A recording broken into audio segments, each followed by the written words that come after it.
Age of Conan, a fantasy-themed MMORPG developed by Funcom, released out into the world in May of 2008. Since then, it has, as with most older MMOs, gone through a series of remodels and along with it a number of content drops and expansions. Over the years selling millions of copies, today we take a dive into its sun-scorched and brutal world to see what it has to offer players today, exploring its lands, meeting its inhabitants, and taking on its challenges.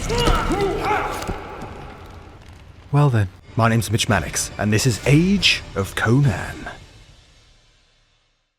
Before we begin, I'd like to thank the sponsor of this video, Final Fantasy XIV Online, an incredible title that I'm sure for many of you needs no introduction, and another that is a personal favourite of mine. Final Fantasy XIV features one of the most widely inhabited and feature-rich MMORPG experiences on Earth, all held together by one of the greatest Final Fantasy stories ever told. Players can spec into a wide range of jobs with one single character, with 14 jobs included in the trial, featuring some fan favourites from the Final Fantasy series. Setting up your trial is easy. Simply click the link below, fill out a quick registration, pick your platform, and you're all good to go. Today, players can adventure through its 2 award-winning initial releases for free, playing up to level 60 with no restrictions on game time. Use my link below to register for free and jump into an experience that is widely regarded as one of the very best the genre has to offer. And a massive thank you to Final Fantasy XIV for sponsoring the video.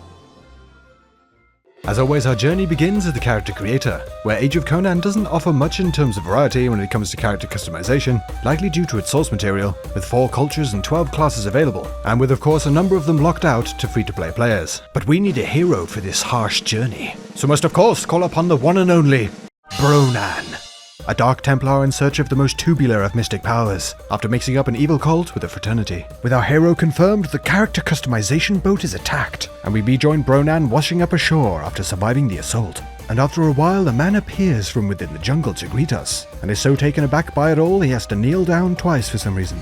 Bronan, his memory lost, is comforted however, knowing that if he has any more issues with this NPC, at least he knows where the reset button is. The mysterious man tells us of the surrounding locations, and advises Bronan to seek out an old seer, Nadani, to begin tracking down and taking out a man called Sudur. To earn Bronan's freedom, sand between his toes and a makeshift weapon on his back, Bronan takes his first steps on the island, and is quickly stopped by a female prisoner who pleads with Bronan to find a way of releasing her. Free me, I beg you.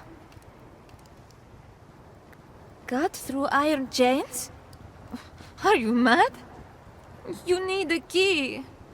Oh, Bronan totally knew that. Agreeing to find the key, we search the beach and clobber its owner. Releasing the prisoner, we begin escorting her to the nearest settlement, while getting a look into the game's initial combat mechanics. Age of Conan uses a combo system reminiscent of Black Desert, coupled with a directional attack setup taking up the first 3 number keys typically assigned to abilities, taking a bit of getting used to, and really making for a bit of a squeeze later down the line in regard to keybinds when this system expands, with keybinds to actual abilities. But it was at least a system that made combat feel a lot more engaging, over mindlessly pressing buttons as seen with a lot of other MMORPG's initial levels, keeping a key eye on the enemy's attacks no matter how much crazy flailing they attempt, to the seeming enjoyment of our companion.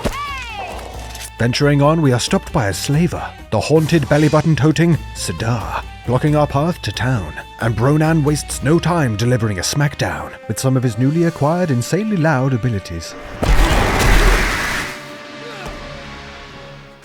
Finally reaching our first settlement, Bronan waves goodbye to our companion and makes his way to the entrance of Tortage, where a well-voiced and quite likeable city guard warns us that with our prisoner's irons still on, we will struggle to make it into the city. At least that's the gist of what Bronan understood, due to being a little distracted trying to figure out where the guard obtained his levitating spinning cheese, along with watching it turning into an albino hockey puck.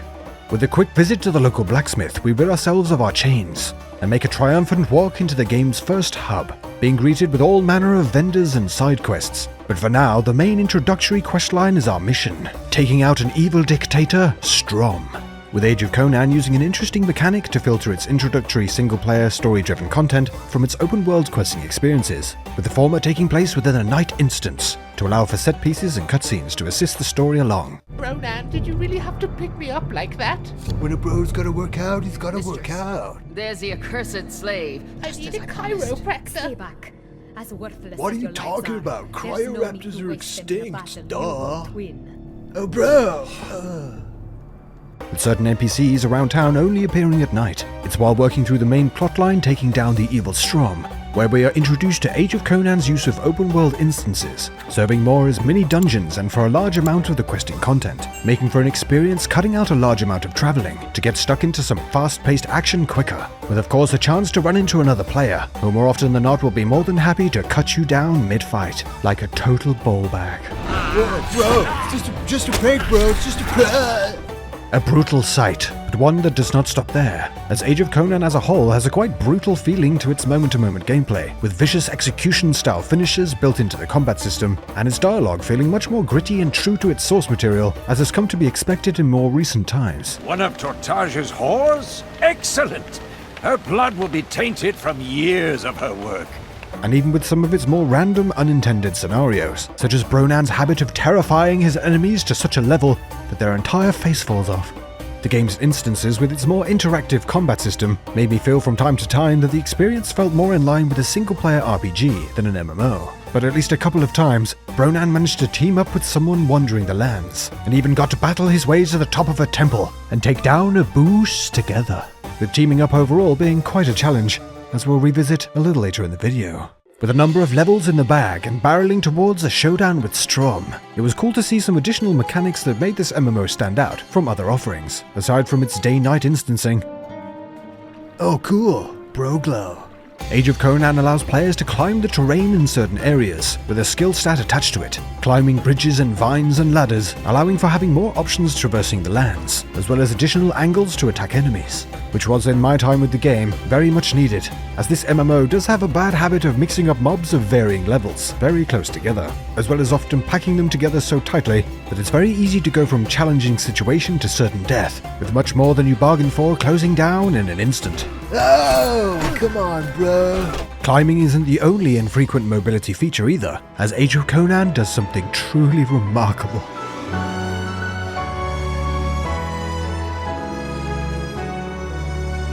Oh, it's so beautiful.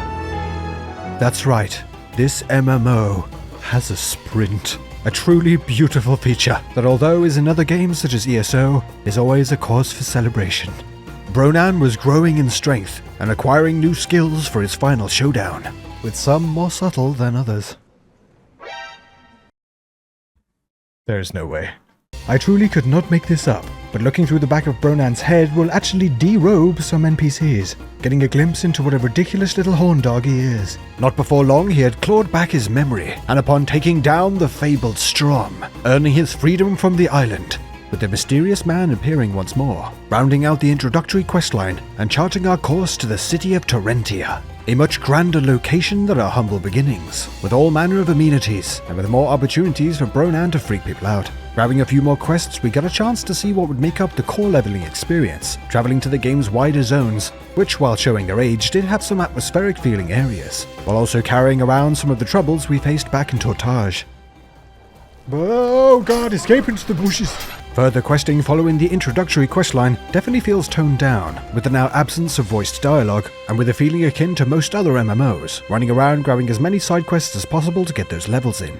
After getting a look into the further questing experience, it was time to see what players will have in store for them if they manage to rise to the ranks of the endgame in this MMORPG. So after sacrificing a portion of my wallet to Crom, I of course enlisted the help of No Gronan to take a look at the game's offerings at the level cap. First up was to allocate my now expanded skills, with a skill tree styled quite similar of that of World of Warcraft's earlier expansions, as well as the now available Alternative Advancement skill line, which provides further buffs and skills, added with the release of the game's Rise of the Godslayer expansion in 2011. The skills themselves, for the Dark Templar at least, consist mainly of buffs and additions to the melee combos over actual activated abilities, and since the directional system adds even more in the later levels, is a welcome choice, as combat now consists of 5 directions to consider during combos, like an incredibly brutal version of Dance Dance Revolution, with No Gronan's gear in check and abilities allocated, and even his first player mount, with a remarkably convincing animation. We went in search of some advanced content, travelling to all manner of locations, sometimes bumping into more exciting events, such as a kraken attacking the boat when travelling to a new zone, and getting further treated to the game's sometimes odd NPC animations. His blood, he's a vicious warehouse in the South Docks. She's there with others of the Resistance. But as time went on, more so than any other MMORPG I've played in the past year, felt like I was far too late to the party. Age of Conan does have some solo instances available at level 80, but for the most part players will be looking to, as you would imagine in an MMORPG, group up for the worthwhile content, and for me it was next to impossible to do so. I joined a few discords and even tried the group finder for an eternity, but this world, due to its scale and player count, felt practically empty. Bro. I was even excited when a player would appear and cave my head in the open world, just for the interaction. Dipping my toe into the game's crafting and gathering, available at level 20 and 40, felt much the same. A basic feeling system with no incentive to really advance, as who was no Gronan going to make his patented hairpieces for with no one to sell them to?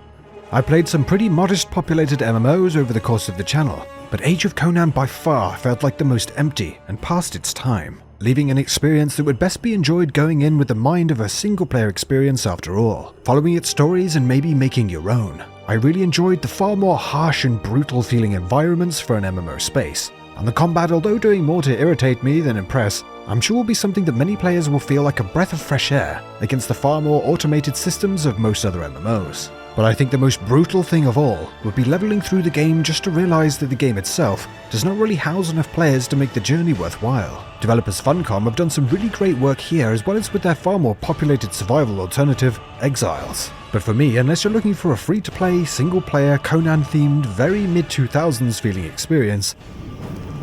Wait, what? Bro... This MMO will more than likely feel like a ghost town than a sprawling multiplayer environment, a situation that I feel even Crom would struggle to turn around. Thank you so much for watching. Have you played Conan Exiles? No, wait. Conan Age of Conan, there's too many nans! Either way, as always, I'm keen to get your thoughts down in the comments, and please consider dropping the video a like if you enjoyed it, as it truly helps me out. I want to give a massive shout out to the channel members who help in supporting the channel. If you're interested in joining as a channel member for all sorts of perks, including exclusive videos, the info is down in the description, and I'll see you beautiful people in the next one.